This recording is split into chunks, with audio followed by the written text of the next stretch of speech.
आज की कहानी है दो क्लासमेट्स की जो एक दूसरे को बिल्कुल पसंद नहीं करते थे, लेकिन हालातों ने उन्हें एक ऐसी जगह पर ला के रख दिया जहाँ पर सरवाइव करना भी बहुत मुश्किल था। और वो महीनों तक एक आइलैंड पर एक दूसरे के साथ फंसे रहे। उसके बाद वो उस आइलैंड पर कैसे सरवाइव करते हैं और एक दूसरे के साथ किया कांड करते हैं, देखेंगे हम आज की इस पूरी कहानी में। सो हेलो दोस्तों, मेरा नाम है इशिता और आज की कहानी शुरू होती है हमें एमा नाम की एक खूबसूरत लड़की को दिखाते हुए, जो सुबह जल्दी उठकर अपने स्कूल जाने के लिए तैयार होती है। एमा अपने स्कूल में एक बहुत ही अच्छी और फेमस स्टूडेंट है जिसके बहुत सारे फ्रेंड्स हैं। दूसरी तरफ हम डीन को देखते हैं जो एमा की तुलना में बहुत ही आलसी लड़का है और वो सुबह लेट करके उठता है और सीधे बाथरूम में जाकर ब्रश करने के बाद तुरंत आकर वीडियो गेम खेलने बैठ जाता है। तो उसके पिता जैक उसे कहते हैं कि तुम स्कूल के लिए लेट हो जाओगे।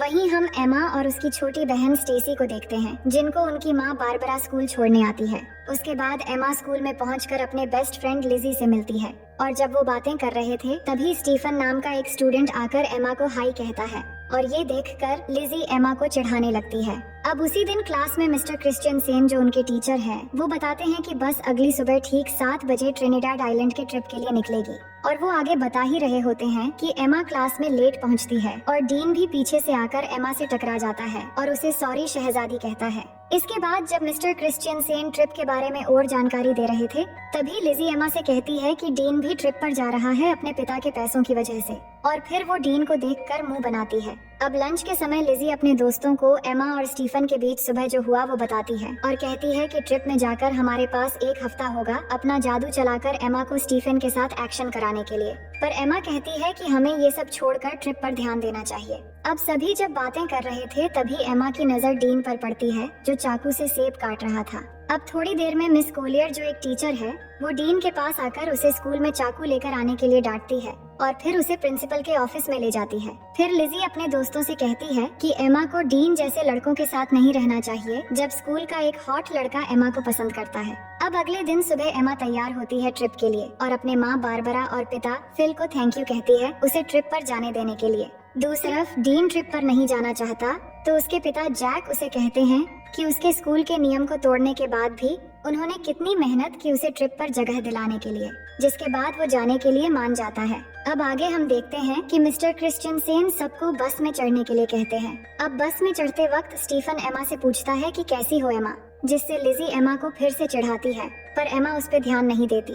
अब कुछ समय के अंदर वो ट्रिनिडाड आइलैंड पहुंच जाते हैं और बस से उतरते समय मिस कोलियर सबसे कहती है कि सब कुछ देर पूल में एंजॉय कर सकते हैं पर डिनर से पहले सबको आ जाना है और अगले दिन से प्रोग्राम शुरू करेंगे। अब कुछ देर बाद एमा और उसके सभी दोस्त पूल में जाते हैं जहां एमा स्टीफन से मिलती है और सब एक साथ पूल में मस्ती करने लगते हैं, लेकिन डीन बिल्कुल अकेला बैल्कनी से ये सब देख रहा होता है। अब उसी शाम एमा की एक फ्रेंड लिजी और एमा को आकर बताती है कि स्टीफन ने उन्हें पार्टी पे बुलाया है जो यहाँ के एक लोकल बोट में हो रही है, लेकिन एमा ये सुन के मना कर देती है पर उसके दोस्त जिद करके उसे मना लेते हैं। उसके बाद वो पार्टी के लिए बोट पर चले आते हैं और वहाँ पहुँचने के बाद एमा हेलन को पार्टी में ढूंढने लगती है पर तभी वो देखती है कि स्टीफन किसी और लड़की को किस कर रहा है और ये देख के एमा वहाँ से जाने लगती है और वही साइड से ये सब डीन भी देख रहा होता है। तभी वो एमा से कहता है कि तुम्हारा बॉयफ्रेंड तो मजा कर रहा है, तो वो डीन से कहती हैं कि तुम्हें इन सब से कोई मतलब नहीं होना चाहिए। अब अचानक वहाँ पुलिस आ जाती है क्योंकि पुलिस को पता चल गया था कि यहाँ स्टूडेंट पार्टी में ड्रग्स ले रहे हैं और सबको बोट के सामने की तरफ आने को कहते हैं। तभी अचानक पैर फिसलकर एमा पानी में गिर जाती है और उसे गिरते हुए डीन देख लेता है तो वो भी उसे बचाने के लिए पानी में कूद जाता है और फिर उसे बचाकर एक छोटी बोट में ले जाता है। अब उस बोट की रस्सी बड़े बोट से जुड़ी हुई थी तो डीन उस रस्सी को काट देता है और एमा के पूछने पर वो कहता है कि मुझे पुलिस के झंझट में नहीं पड़ना है, पुलिस के जाने के बाद हम बड़े बोट तक पहुंच जाएंगे। लेकिन थोड़ी ही समय के अंदर वो बोट उनसे काफी दूर चला जाता है और तभी वहाँ पर तूफान शुरू होने वाला होता है, लेकिन डीन देखता है कि इसमें तो मोटर ही नहीं है। तभी उनके सामने से अचानक एक बड़ी सी लहर आती है और दोनों कस के बोट को पकड़ लेते हैं। इसके बाद सुबह हो जाती है और दोनों लहरों की वजह से बोट के साथ अरेबियन सागर में पहुंच गए थे।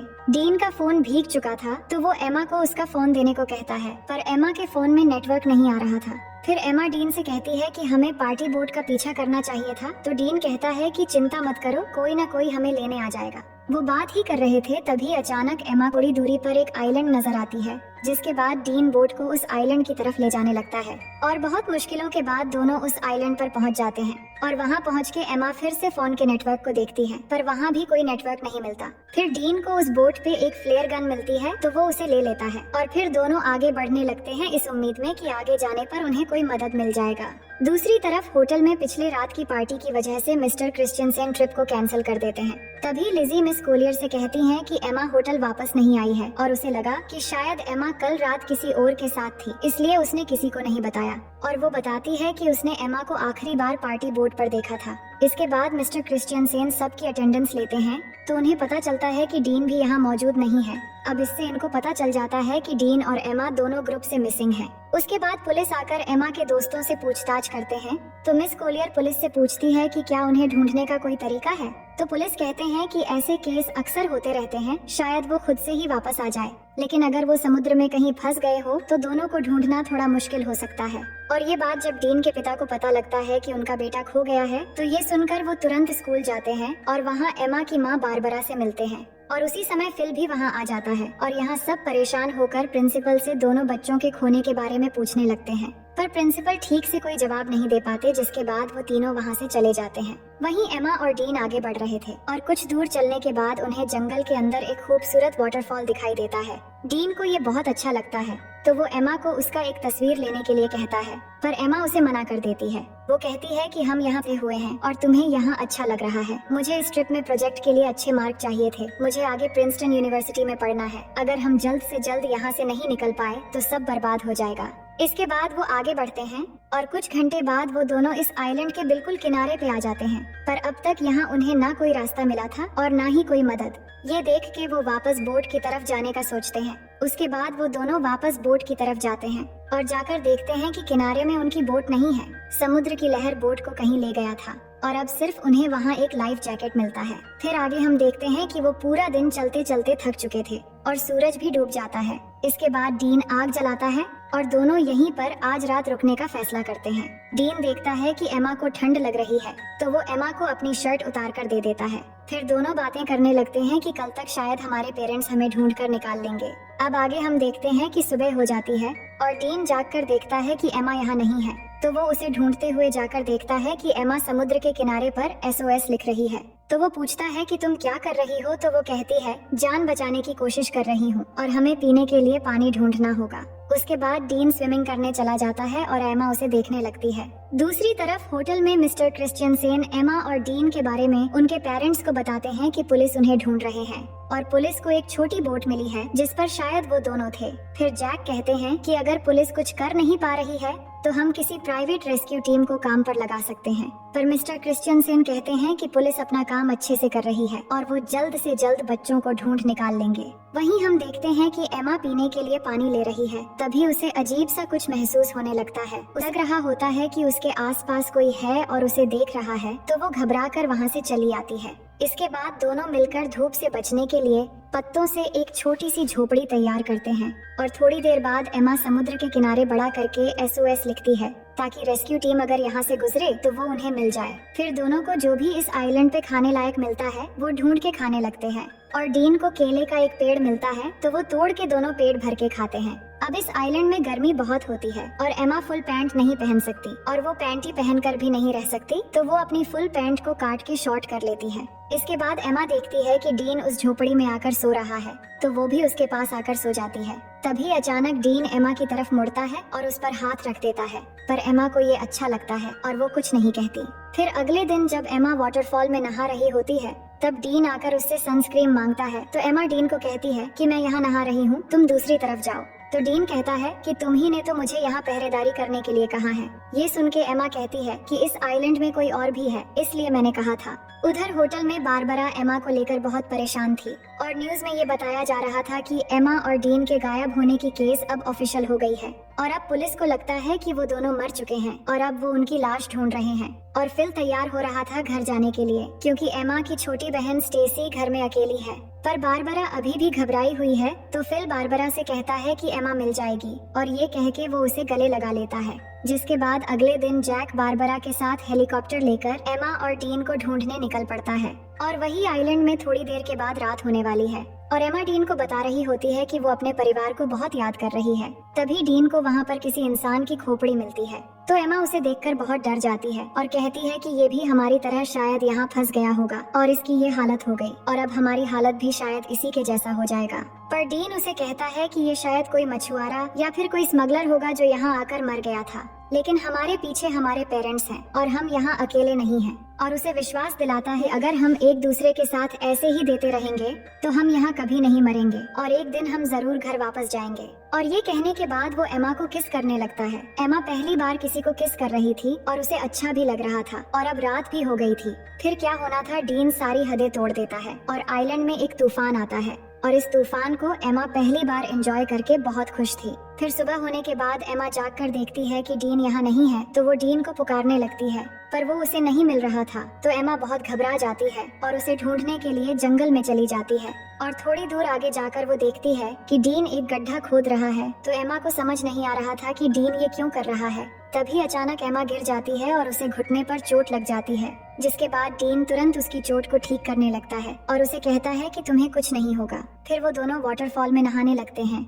और यहाँ डीन एमा को बताता है कि उसकी माँ एक कार एक्सीडेंट में मर गई थी और एमा उसकी बातों को अच्छे से सुनने लगती है। फिर थोड़ी देर बाद वहाँ बारिश होने लगती है और डीन उसमें मस्ती करने लगता है और एमा उसे देखकर खुश हो रही होती है, जिसके बाद दोनों बारिश में डांस करने लगते हैं और डीन एमा की बालों में एक फूल लगा देता है। अब एमा डीन से कहती है कि मुझे फिर से तूफान के मजे लेने हैं। फिर डीन एक बार फिर से तूफान लाने की तैयारी शुरू कर देता है। वहीं अब न्यूज में बताया जाता है कि एमा और डीन के लापता होने की 1 महीना गुजर चुका है और पुलिस को लगता है वो अब जिंदा नहीं रहे, इसलिए पुलिस ने उन्हें ऑफिशियली ढूंढना बंद कर दिया है। पर एमा की दोस्त को अभी भी लग रहा है कि एमा और डीन अभी भी जिंदा है और बारबरा को भी वैसा ही लगता है और वो जैक के साथ हेलीकॉप्टर लेके अपनी बेटी एमा को ढूंढने फिर से चली जाती है और उन दोनों को अच्छे से ढूंढने के लिए सबको पर्ची बांट रहे होते हैं जिन पे एमा और डीन के बारे में जानकारी दी हुई थी। ये सब कुछ करने के बाद जैक बारबरा से कहता है कि उन्होंने सब करके देख लिया पर फिर भी एमा और डीन नहीं मिल रहे हैं, अब शायद घर वापस लौट जाना चाहिए। ये सुनकर बारबरा उदास हो जाती है और घर चली जाती है। दूसरी तरफ डीन एमा को हरी रोशनी के बारे में बता रहा होता है जिसके बारे में उसकी माँ ने उसे आया था और वो बताता है कि वो रोशनी सूरज के डूबते समय दिखती है, पर डीन ने उस रोशनी को आज तक कभी नहीं देखा है। अब यहाँ उन्हें कुछ और हफ्ते बीत जाते हैं और दोनों आइलैंड के खूबसूरत एनवायरनमेंट के मजे लेने लगते हैं। वो समुद्र में नहाते हैं और बहुत मजे करते हैं और ऐसे ही वो एक दूसरे के बहुत करीब आ जाते हैं और जब भी उनका मन करता है तो वो तूफान और भूकंप के मजे लेते रहते थे। अब ये सब कुछ होने के बाद एमा डीन से पूछती है कि तुमने पहली बार कैसे किया था और वो कौन थी। तो डीन बताता है कि जब मैं स्कूल में था तब मेरा एक दोस्त थी जो मुझसे उम्र में बड़ी थी। अब डीन जानता था कि एमा की ये सब कुछ पहली बार थी, तो वो पूछता है तुम्हें कैसा लगा। तो वो बताती है कि अच्छा था, लेकिन तूफान की वजह से गलत जगहों पर रेत चली गई। इसके बाद एमा कहती है कि मुझे और एक्सपीरियंस करनी है, तो डीन कहता है कि ठीक है। अब आगे हम देखते हैं कि दोनों जंगल में जाते हैं कुछ फल लाने के लिए और डीन थोड़ी आगे जाकर फल तोड़ने लगता है। तभी अचानक उन्हें एक प्लेन की आवाज सुनाई देती है, तो दोनों खुली जगह की तरफ भागने लगते हैं और डीन जल्दी से आकर उस प्लेन को सिग्नल देने के लिए एमा की बैग में फ्लेयर गन ढूंढने लगता है, पर उसे वो नहीं मिलती। लेकिन तब तक वो प्लेन उनसे बहुत दूर चली जाती है। फिर एमा फिर से उस फ्लेयर गन को ढूंढने लगती है, पर उसे भी नहीं मिलती। तो एमा को लगता है कि उस आइलैंड पर कोई और भी है जो उनकी चीजें चुरा रहा है। फिर आगे हम देखते हैं कि कुछ दिन और बीत गए हैं, पर उनके ऊपर से अब तक सिर्फ एक ही प्लेन गुजरा है और कोई भी उन्हें बचाने नहीं आया है। दोनों झोपड़ी में बैठ के बात करने लगते हैं कि उन्हें अब घर वापस जाने की उम्मीद छोड़ देनी चाहिए और यहाँ जंगल में पूरी तरह एक दूसरे के साथ बिताने का फैसला कर लेना चाहिए। तभी अचानक डीन को किसी जानवर की आवाज आती है, तो डीन जंगल में जाता है उस जानवर को ढूंढने के लिए। तो एमा को डीन की चिंता होने लगती है, तो वो भी उसके पीछे चली जाती है। और वही डीन जैसे ही थोड़ा आगे जाकर देखता है तो वहाँ एक ब्लैक पैंथर होता है, जिसे देखते ही वो भागने लगता है और भागते भागते काफी दूर जाने के बाद वो अचानक जमीन पे गिर जाता है। और एमा भागती हुई जब डीन के पास पहुँचती है तो वो देखती है कि डीन के पास खून से लथपथ एक चाकू है और उसने एक ब्लैक पैंथर को मार दिया है। फिर आगे हम देखते हैं कि एमा और डीन के सभी दोस्त और पेरेंट्स उनके बिना ही अपनी जिंदगी की शुरुआत कर लेते हैं और यहाँ एमा और डीन ने भी आइलैंड पर जीना सीख लिया है और इधर ही अपनी जिंदगी गुजारने का फैसला कर लिया है, क्योंकि उन्हें जो उम्मीद थी कि उन्हें कोई बचाने आएगा वो भी अब खत्म हो चुकी थी। उन्होंने शिकार करना सीख लिया है और यहाँ पर झोपड़ी बनाकर रहते हैं और सभी उम्मीदें छोड़कर खुशी से एक दूसरे के साथ देते हुए दिन गुजारने लगते हैं। फिर एक दिन एमा उल्टियां करने लगती है तो डीन ये देखकर उसे पूछता है कि क्या तुम प्रेग्नेंट हो? तो एमा कहती है कि नहीं, उल्टियां बस ऐसे ही हो गई हैं। इसके बाद एमा अच्छा महसूस करने के लिए डीन के साथ लेट जाती है, पर जब वो दोनों बात कर रहे होते हैं तभी एमा की खोई हुई चीजें ऊपर से गिरने लगती है और जब वो दोनों ऊपर देखते हैं तो वहाँ पेड़ पर एक बंदर होता है जो उनके सामान फेंक रहा होता है और वो देखते हैं कि बंदर के हाथ में वो फ्लेयर गन भी है जो डीन को उस दिन नहीं मिला था। तो उस बंदर को एमा एक केला दिखाती है तो वो गन नीचे फेंक देता है, जिसके बाद उन्हें ऊपर से एक हेलीकॉप्टर की आवाज आती है तो वो भागते हुए खुली जगह पर आते हैं और एमा गन लोड करके फायर करती है तो वो हेलीकॉप्टर वाले उन्हें देख लेते हैं, जिसके बाद वहाँ से उन्हें रेस्क्यू कर लिया जाता है और अब फाइनली दोनों 3 महीने के बाद वापस आ जाते हैं और एयरपोर्ट पे एमा और डीन के दोस्त और पेरेंट्स उनसे मिलकर बहुत खुश हो जाते हैं, जिसके बाद दोनों के पेरेंट्स उन्हें अपने अपने घर लेकर चले जाते हैं।